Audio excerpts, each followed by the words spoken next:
Hey guys, what is up? This is Weirdly Awesome back again, and today I'm gonna give you some information that is a bit geeky, a bit nerdy, and you know what? Someone really cool wants you to have that information. Yes, I'm talking about YouTube. YouTube wants you to have some information that can benefit you, and it's pretty cool to know that kind of information. So I'm going to explain you what everything in that stands for. And by this time, if you haven't guessed what I'm talking about stats for nerds.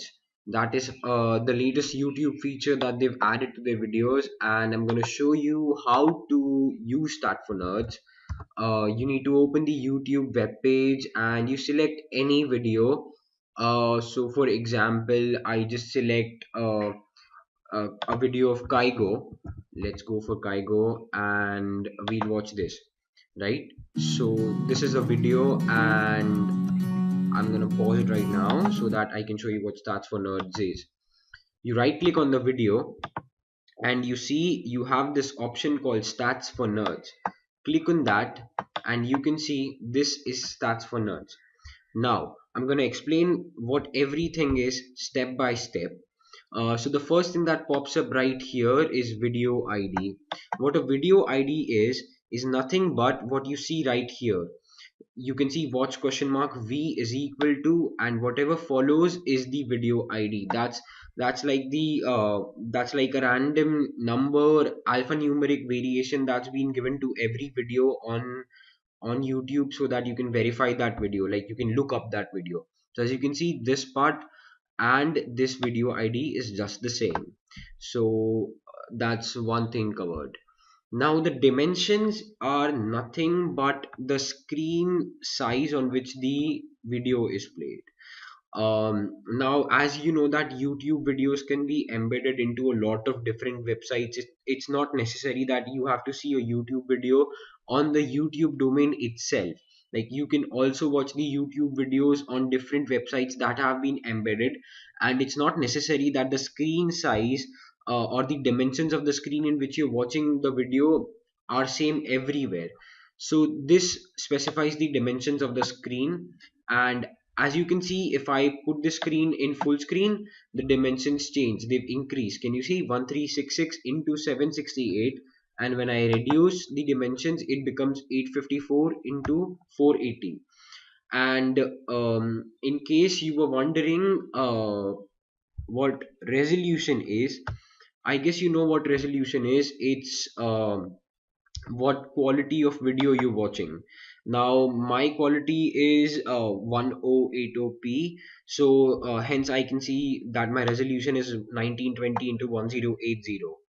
If I change my quality from 1080 to 720p, you can see that the resolution has changed. See, it becomes 1280 into 720. So that's how the resolution keeps on changing. I can show it to you once more. I'll put it on 240p and see the resolution decreases again. But I like to watch my videos in 1080p, so I'm gonna put it back to that. Now the volume is nothing but what volume you're listening to the song on.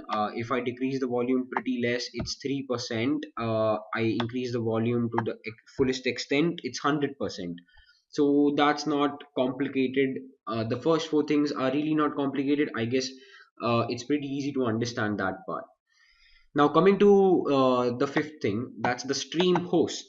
Now what a stream host is, I'll explain to you in a very short manner. I actually watched a different video for this, and I'll be leaving a link for that video in the description so that you can have a better understanding for what a stream host is. But I'm going to explain it right here in a very short thing, in a very short time. Now, a stream host is someone who broadcasts your video to a lot of users. Now, suppose you're making a video and you do not have a stream host, you can only show your video once at a time to a single person.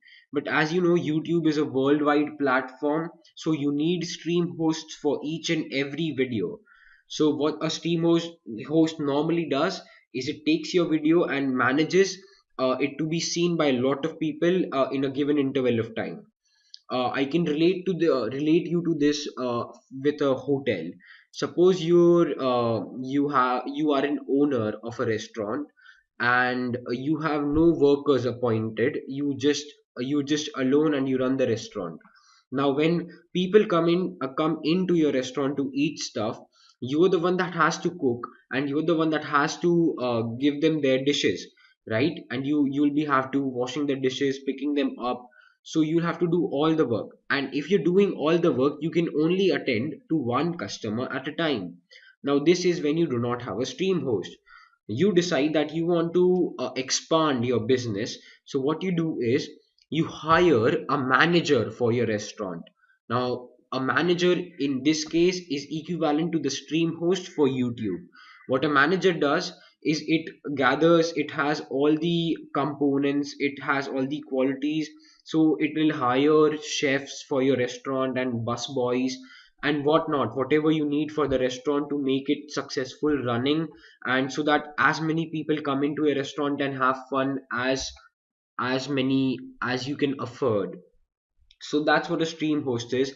That's just a simple analogy that I use to explain that stuff to you. You can still I'll still leave a link in the description so you can understand what it is in a pretty cool manner. Now the stream type is nothing but what page it is. It's normally HTTPS upwards, that is the security protocol type, and it's protected, so there's nothing to worry about there. That's pretty cool. Now, CPN is a thing that I haven't been able to figure out yet. So, if any of you guys watching this video know what CPN is, please let me know down in the comments below. Because I guess CPN is somewhat related to a VPN. And what a VPN is, it's a virtual private network, right? So, that's VPN, but I guess CPN is somewhat related to it. But still, if you know, let me know in the comment section below. Now, the next thing that comes up is a mime type. Now, I do not know how to pronounce this, but still, I'm gonna say, for the sake of saying, I'm gonna say mime type. Now, what a mime is an abbreviation for multi-purpose internet mail extensions. So, it's a way of identifying files on the internet according to the nature and format. So, for example, it shows you the content type and the sub content type, plus it also shows you the codec that had been used while making the video. So suppose now this is a video, and it because you can see the things are moving in the background. This is a video, and it also plays audio. So the content type is video, and the sub content type is WebM. I'll tell you what WebM is. I'll leave a link in the description down below, where there's this website called Free Formatter has explained each and every format of mime type, and you can see what WebM is in real descriptive way down there. Now coming to codec, what a codec is it's used to format and pre-format and edit your video. So earlier, what the codec that was being used for YouTube videos and which was really up and running earlier was H.264, but it's certainly it's running out of time right now. Things develop, and it's getting outdated, but it's still being used very widely compared to VP9. What VP9 is, it's a codec of Google itself. The first codec that Google came with was VP8, and now they've updated it to VP9, and that codec is widely used for videos in YouTube. So that's all you had to know about mime type. Now now coming to this thing, dash. I'll tell you what a dash is. Dash is nothing but they are a certain I tag values that refer to different video or audio formats. So see, you can see there are two numbers separated by a slash. The first number corresponds to the video, the I tag of the video, and the second number corresponds to the I tag of the audio. You can see that. So the first number is 248, and so this also like shows you what quality of video and audio you're looking at.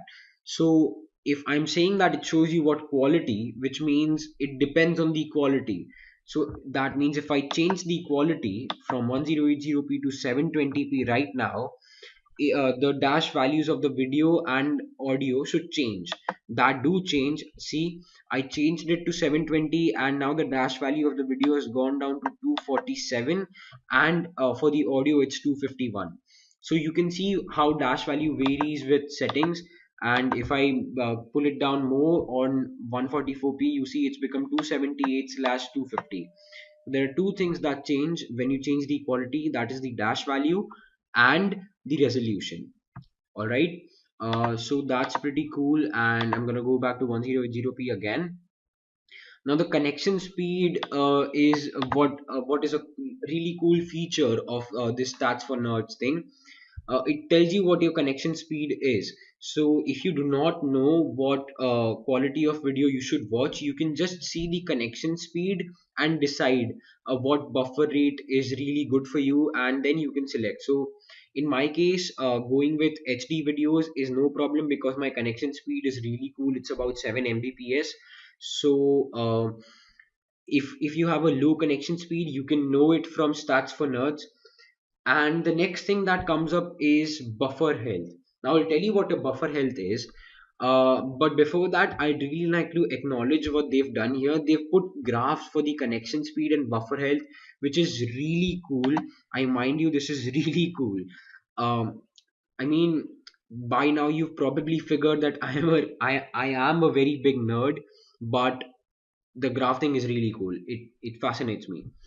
Now, what a buffer health is, it's nothing but it's a value of how much your video has already loaded. You can see the white mark right here. I'll play the audio a bit so that the background changes. See, you can see how much my video has loaded. It's about 2 minutes and 54 seconds. And how much video have I played? It's about 11 seconds. So the subtraction of 2 minutes and 54 seconds from 11 seconds. No, I said it wrong. Subtract 2 minutes and 54 seconds and 11 seconds, and whatever's left is the buffer health. The buffer health is to how much extent has your video loaded further than what you're watching. And the last thing that I have to cover is dropped frames. Now dropped frames is nothing but it tells you what quality of screen you have. Now in this type of generation in Android phones, the screens are pretty cool and the CPU does not lag, so the drop frames are pretty less. I've dropped just one frame out of 479 till now, and I do not intend to drop any more because our screens are pretty cool. So the drop frames are nothing but how many times your video stops, but it actually goes on in the background because the CPU cannot manage the speed of the video and actually what it has to display. So that's dropped frames for you. I do not guess there are a lot of dropped frames. See, it's still 2 out of approximately 600 dropped frames. So there's not a lot of drop frames. And before you guys leave, if you found this thing informative, please let me know in the comment section below. Please leave a thumbs up to this video and subscribe to my channel if you like.